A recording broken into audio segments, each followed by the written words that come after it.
नहीं है सर, कोई चुनौती में है ही नहीं, सब पीछे है। जीत के प्रति कितने आप उम्मीदवार हैं? 100%। क्या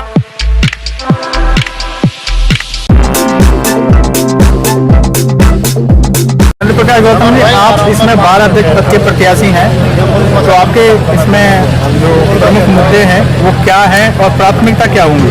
प्राथमिकता हमारे बार के इतने कार्य हैं वकीलों के हित में पेंडिंग पड़े हुए हैं जो अभी तक नहीं हुए हैं। सूचीवार उनको जो है विधिवत जो आवश्यक पहले होंगे उन्हें किया जाएगा और जो वरीयता के हिसाब से सारे कार्यों किया जाएगा। जैसे हमारे कुछ ऐसे अधिवक्ता हैं जिनको हेल्थ इंश्योरेंस नहीं है तो उनको हेल्थ इंश्योरेंस कराएंगे। जो लोग जिन लोगों की डेथ हुई है कोरोना टाइम में उनको आर्थिक सहायता की भी दी जाएगी उनके परिवारों को। और उसके अलावा जो है हमारे युवा साथी जो हैं उनकी एक समस्या बड़ी चैम्बरों की है, उसके लिए जो है मेहनत की जाएगी और प्रयास किया जाएगा उनको भी चैम्बर की व्यवस्था करनी होगी।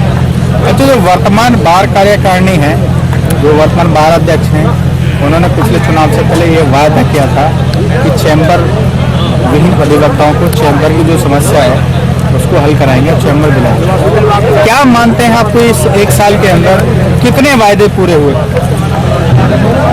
कोई वायदा पूरा हुआ ना, उसमें कोई काम हुआ, उसमें काम ही नहीं हुआ। आपकी क्या खास प्राथमिकता रहेगी? चैम्बर दिलाना, चैम्बर में व्यवस्था करना,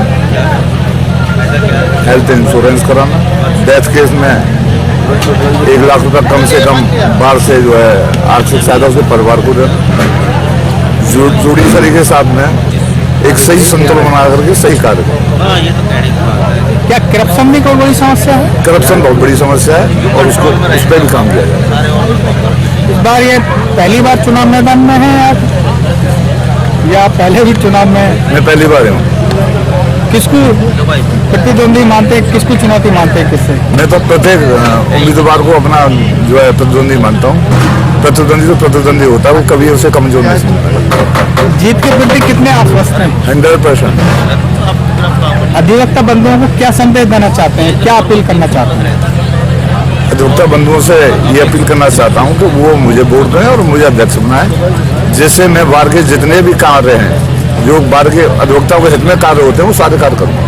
5 पद के प्रत्याशी नीरज कंवर एडवोकेट, आइए उनसे खास बातचीत करें। नीरज जी, आप इस बार सचिव पद के प्रत्याशी हैं, क्या आपके प्राथमिकता और मुद्दे क्या रहेंगे? प्राथमिकता और मुद्दे बहुत सारे हैं। सबसे पहला मुद्दा जो है, जो प्राथमिकता है, वो हमारे युवा अधिवक्ता जो हैं लगभग 500-600 की संख्या में हैं। 2010 के बाद से आज तक चैम्बर्स निर्माण नहीं हो पाया है। तो सबसे पहले जो मेरी प्राथमिकता रहेगी वो अपने युवा भाइयों को चैम्बर्स दिलाने की प्राथमिकता रहेगी। दूसरा, हमारे जो अधिवक्ता भाई हैं उनके लिए इंश्योरेंस की, जो जनरल इंश्योरेंस होते हैं, हेल्थ इंश्योरेंस, उनकी सुविधा कराई जाएगी। तीसरा, साफ़ सफाई बहुत बेहतर क्वालिटी की नहीं है हमारे यहाँ, तो अगर मुझे मौका मिलता है तो मैं अपने कोर्ट परिसर में, अपने बार परिसर में साफ़ सफाई का विशेष ध्यान रखा जाएगा। चौथा, शौचालय की बड़ी कमी है हमारे यहाँ, तो मुझे अगर मौका मिलता है तो कम से कम 4 से 5 शौचालय का निर्माण यहाँ कराऊंगा। अभी आपने चैम्बर की बात की, तो एक लंबा समय हो गया ये जो चैम्बर वाली समस्या है चली आ रही है जी। और जो वर्तमान बार कार्यकारिणी है, इन्होंने भी पिछले चुनाव में ये मतलब दावा किया था जी, तो चैम्बर भी अधिवक्ताओं को चैम्बर दिलाए जाएंगे जी। क्या कारण मानते हैं इसका? देखिए, सबसे कोई किसी की बुराई नहीं है। बेहतर जो है, अगर हम लोग पैरवी करें तो ऐसी नहीं है कि चैम्बर नहीं मिलेगी। पैरवी में कहीं ना कहीं कमी रही है, उस पैरवी को, उस कमी को दूर किया जाएगा पैरवी के द्वारा।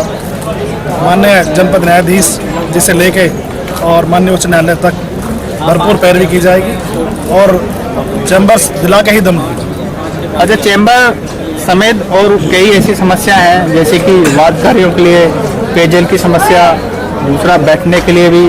जी जी जी।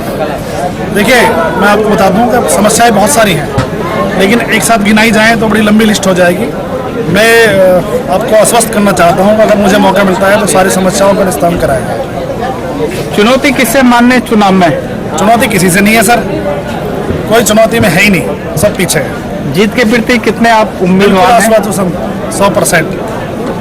क्या अपील करना चाहते हैं इस मौके पर अधिवक्ता मैं साथियों अपने अधिवक्ता बंधुओं से अपील करना चाहता हूं कि मुझे जो है वोट देकर भारी मतों से विजयी बनाएं। बहुत बहुत धन्यवाद।